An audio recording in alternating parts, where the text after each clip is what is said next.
Madame, Monsieur, bonsoir. Il est 19 h. Bienvenue dans votre édition de Rabat. Dans un instant, le premier journal de cette édition, suivi à 19 h 45 de notre dossier du jour. Aujourd'hui, nous recevrons Driss El Yazami, le président du Conseil national des droits de l'homme.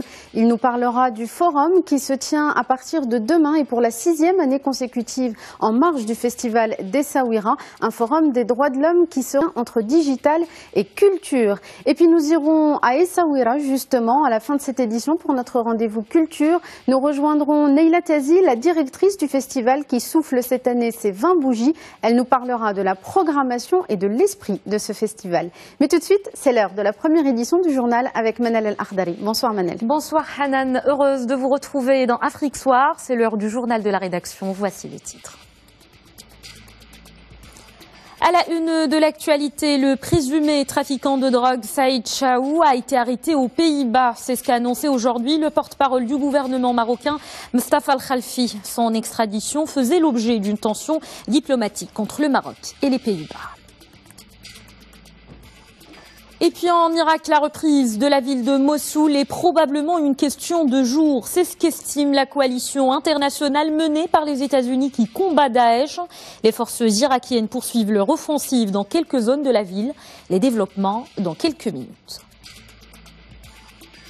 Et puis, culture en fin de journal, le festival Gnawa et musique du monde s'est ouvert aujourd'hui à Essaouira. L'événement souffle cette année sa 20e bougie. Reportage dans cette édition.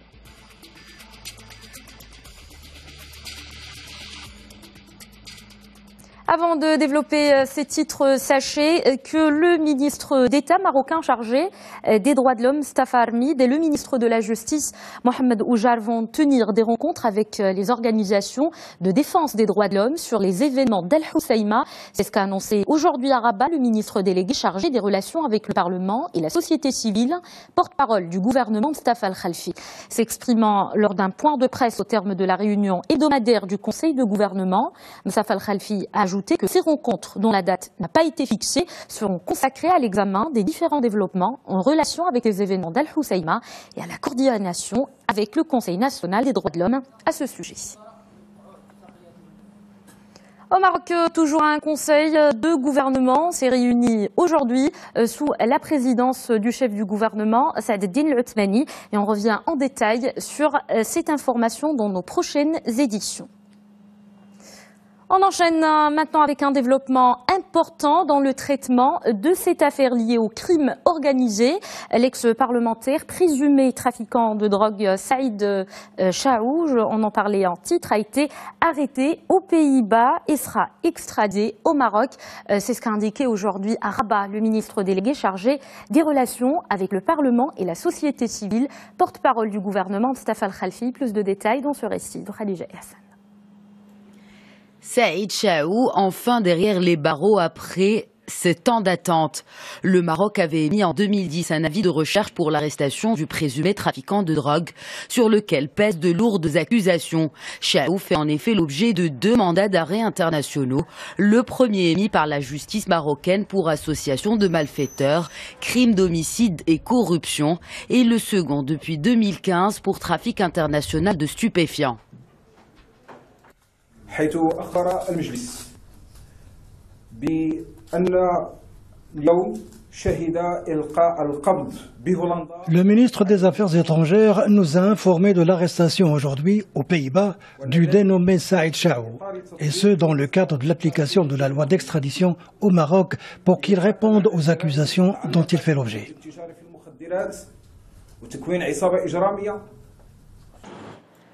Et son arrestation se prépare depuis plusieurs mois, où des renseignements précis ont été communiqués aux autorités néerlandaises sur l'implication de ce trafiquant présumé dans le financement de certains milieux au nord du Maroc. Le ministère marocain des Affaires étrangères avait indiqué de son côté que des contacts ont eu lieu la semaine dernière entre les autorités marocaines et néerlandaises au sujet des agissements de ce trafiquant de drogue d'origine marocaine résidant aux Pays-Bas.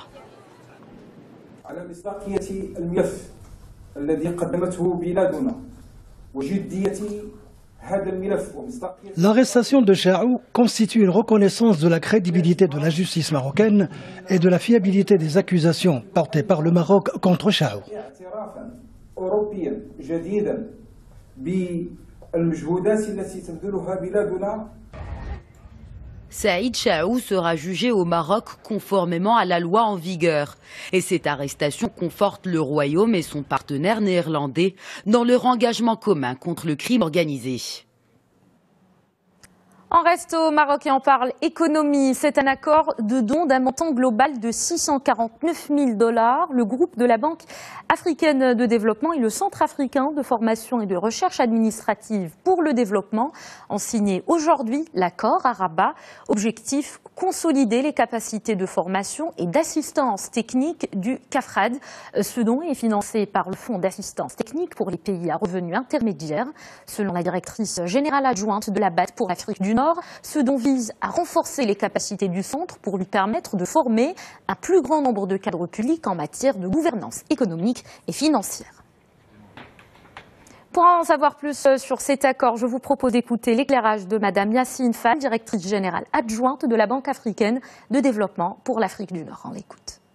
Le groupe de la Banque africaine de développement est ravi, se réjouit d'appuyer une étude stratégique qui a pour objectif la transformation du CAFRAD, l'institution qui a plus d'une cinquantaine d'années, pour permettre que les conclusions et les recommandations de cette étude puissent faciliter la transformation du CAFRAD en un centre d'excellence de classe mondiale qui va permettre d'être le réceptacle de programmes de recherche et de formation pour les personnes en charge des administrations publiques, renforcer leurs compétences, renforcer leurs capacités pour permettre de répondre aux défis de la transformation du continent.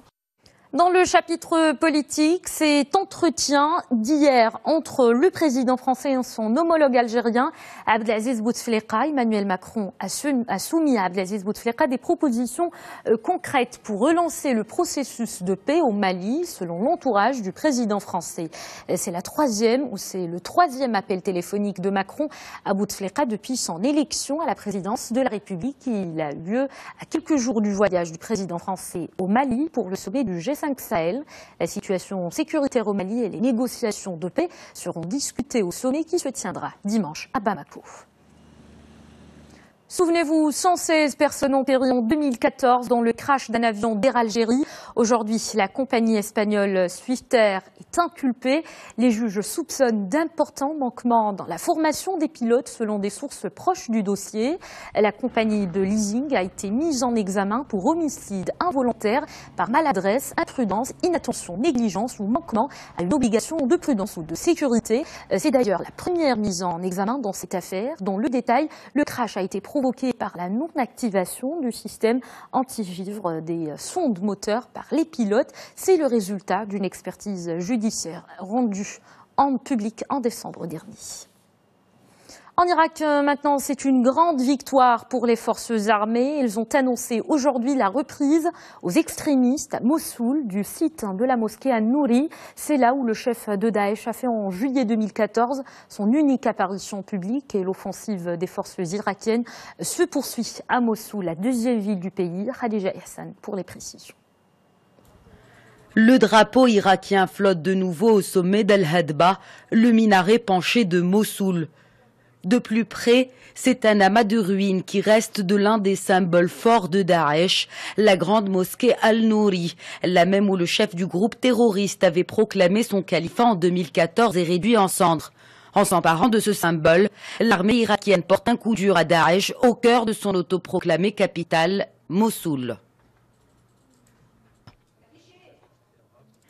Nous faisons partie du service antiterroriste. Nous nous trouvons dans le périmètre de la mosquée Al-Nouri. Nous avons pu libérer la mosquée en entier. Une avancée de taille, puisque Daesh ne contrôle plus qu'une portion de la vieille ville de Mossoul. Mais les combats ne sont pas finis. Les derniers combattants de Daesh se mêlent à la population pour mener des opérations suicides, une tentative pour retarder leur chute. Nous rencontrons des difficultés à libérer les civils. Certaines familles n'ont plus rien à manger. Nous nous battons pour leur assurer une traversée sans danger et un toit pour certains. Nous avons réussi à ouvrir des passages sécurisés pour qu'ils fuient les combats. Depuis le 18 juin, quelques 8000 personnes ont réussi à fuir la ville, mais ils sont 5000 civils pris au piège des combats, servant de bouclier humain aux combattants de Daesh. Mossoul est aujourd'hui une ville complètement détruite, notamment les vieux quartiers qui comprennent de nombreux trésors architecturaux, dont des édifices datant du XIe siècle. En chiffre, Daesh a perdu 60% du territoire occupé en Irak et en Syrie et 80% de ses revenus. C'est ce qui ressort d'une étude du cabinet d'analyse IHS Markit publiée aujourd'hui. Rappelons qu'une coalition internationale conduite par les États-Unis mène des frappes aériennes contre les extrémistes depuis l'été 2014. On fait à présent le point sur l'avancée des forces de Bachar al-Assad sur l'ensemble du territoire syrien avec Fabrice Balanche, chercheur au Washington Institute for Near East Policy. On l'écoute. L'armée syrienne, les forces de Bachar el-Assad ont beaucoup progressé ces derniers mois dans l'est de la Syrie. Là, aujourd'hui, ils sont à proximité de Raqqa, en ayant profité de l'affaiblissement de l'État islamique à l'est d'Alep. Et puis surtout dans le désert syrien, on les a vus rejoindre la frontière syro-irakienne, encerclant donc cette fameuse base américaine de Tanef, reprenant le contrôle d'une grande partie du désert syrien. Et là, l'objectif, il est clairement maintenant d'aller au secours de la garnison syrienne qui est coincée à Deir ez-Zor, encerclée depuis plus de 2 ans par l'État islamique, pour reprendre pied dans cette vallée de l'Euphrate qu'il ne compte pas abandonner aux États-Unis. Et pas loin de la Syrie, on part au Liban. Eh bien, les réfugiés syriens boostent l'économie libanaise. Les petits commerces ont repris vie grâce à un boom des achats des réfugiés bénéficiant de cartes de débit distribuées par l'ONU. Pour en parler, on rejoint en direct notre correspondante à Beyrouth, Mélanie Houé. Bonsoir Mélanie. Bonsoir. Alors, les réfugiés syriens sont crédités de 27 $ par mois et par personne grâce à une initiative du Programme alimentaire mondial. Comment ces réfugiés sont-ils accueillis au Liban ? Alors, au tout début de la crise, les Libanais ont accueilli les Syriens avec autant de générosité qu'ils le pouvaient. Mais après 6 ans de conflit, leur présence est aujourd'hui ressentie comme un fardeau. D'après les Nations Unies, le Liban compte un peu plus d'1 million de réfugiés. Mais l'ONU a cessé de les enregistrer depuis 2015. Or, les frontières très poreuses continuent d'être traversées. Donc, le gouvernement, lui, estime davantage à 1,5 million, voire 2 millions, le nombre de Syriens au Liban. Et cela représente près du tiers de la population. Les conséquences sont donc à lourdes à porter pour l'État au niveau économique, humanitaire, mais également sanitaire. Résultat, les tensions sont de plus en plus vives. Et nombreux sont les ONG qui dénoncent des violences et des arrestations arbitraires à l'encontre des Syriens. Mais ici, la question reste sensible, car l'arrivée massive de ces réfugiés, au-delà du douloureux souvenir de 30 ans d'occupation syrienne, réveille les divisions politiques libanaises elles-mêmes sur le conflit voisin. Alors on l'a dit, Mélanie, l'activité commerciale est de plus en plus intense au Liban. Peut-on établir un lien entre la présence des réfugiés syriens et ce dynamisme ? Oui, absolument. Et d'ailleurs, il est important de le souligner car contrairement aux idées reçues, il existe des impacts positifs à la présence des réfugiés syriens au Liban. La mise en place de la monétarisation de l'aide humanitaire a, par exemple, elle, permis de rebooster l'économie locale. C'est-à-dire que les petits commerces bénéficient des achats des réfugiés disposant de cartes de débit. C'est ce que j'ai pu constater personnellement dans le nord du pays, à quelques kilomètres seulement de Tripoli, lors d'un reportage avec l'association Solidarité Internationale, qui est une des 6 ONG qui, depuis 2 ans, a mis en place le Lebanon Cash Consortium. Alors, qu'est-ce que c'est? Le LCC, c'est un programme qui verse l'équivalent de 143 $ par mois aux familles syriennes les plus vulnérables sur une carte bancaire. Et d'après l'AFP, certains propriétaires de magasins auraient ainsi multiplié par 6 leurs recettes annuelles. Et pour cause, d'après l'ONU, les Syriens auraient en effet dépensé près de 800 millions d'euros dans les échoppes locales libanaises. Merci beaucoup Mélanie pour cet éclairage. Vous étiez avec nous en direct depuis Beyrouth. Aux États-Unis maintenant, le président Donald Trump a de quoi se réjouir. Washington resserre ses frontières dès aujourd'hui. Les nouvelles restrictions d'entrée prévues par le décret anti-immigration sont entrées en vigueur. L'administration américaine tente de dissiper le flou sur leur champ d'application. C'est un récit signé Alison Fernandez. Un décret très controversé, remis partiellement en vigueur par la Cour suprême des États-Unis. C'est donc à partir d'aujourd'hui que vont s'appliquer les nouvelles restrictions d'entrée sur le sol américain, mais de nombreuses questions restent en suspens. Qui sera admis et qui sera refoulé, le flou demeure. Ce décret anti-immigration de Donald Trump, censé prévenir l'arrivée de terroristes étrangers, interdit aux ressortissants de 6 pays musulmans d'entrer aux États-Unis pendant 90 jours et aux réfugiés du monde entier pendant 120 jours. Les pays musulmans concernés par cette restriction sont la Syrie, la Libye, l'Iran, le Soudan et la Somalie. Mais les hauts magistrats ont tempéré sa portée. Le texte ne s'appliquera pas à qui pourra justifier d'une relation valable avec une personne ou une entité aux États-Unis. Mais qu'est-ce qu'une relation valable ?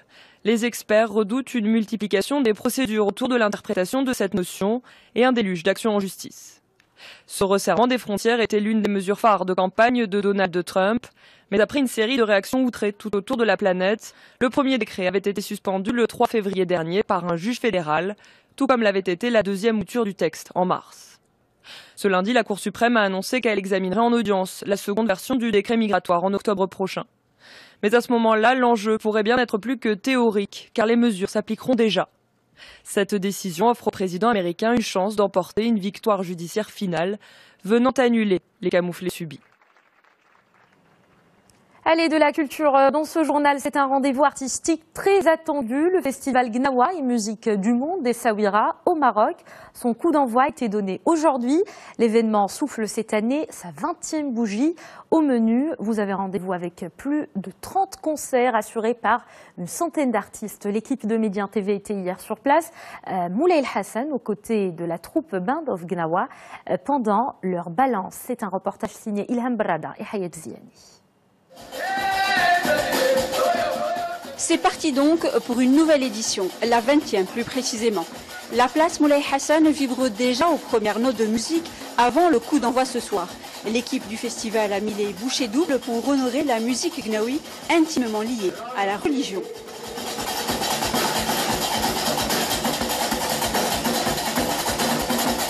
Avant, les Ma'allim Gnawi travaillaient à la maison ou dans les zaouïas. Aujourd'hui, c'est l'émergence d'une nouvelle expérience et surtout des métiers de la scène.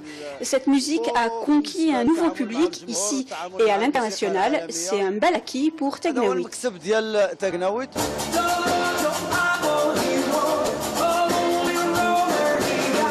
Le festival de Gnawa d'Essaouira, une expérience musicale folle et audacieuse qui a marqué les esprits. Band of Gnawa et à sa tête Loy Erlich sont les témoins de cette aventure qui dure depuis 1998.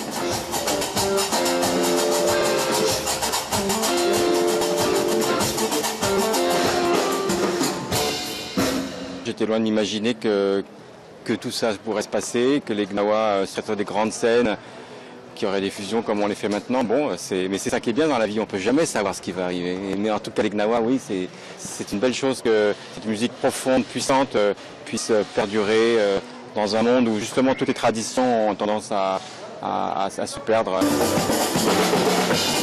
3 jours de musique, une trentaine de concerts et une centaine d'artistes qui donnent à ce début d'été souhaité une tonalité exceptionnelle. Le soleil, la mer, la fête, pour le plus grand bonheur des petits comme des grands.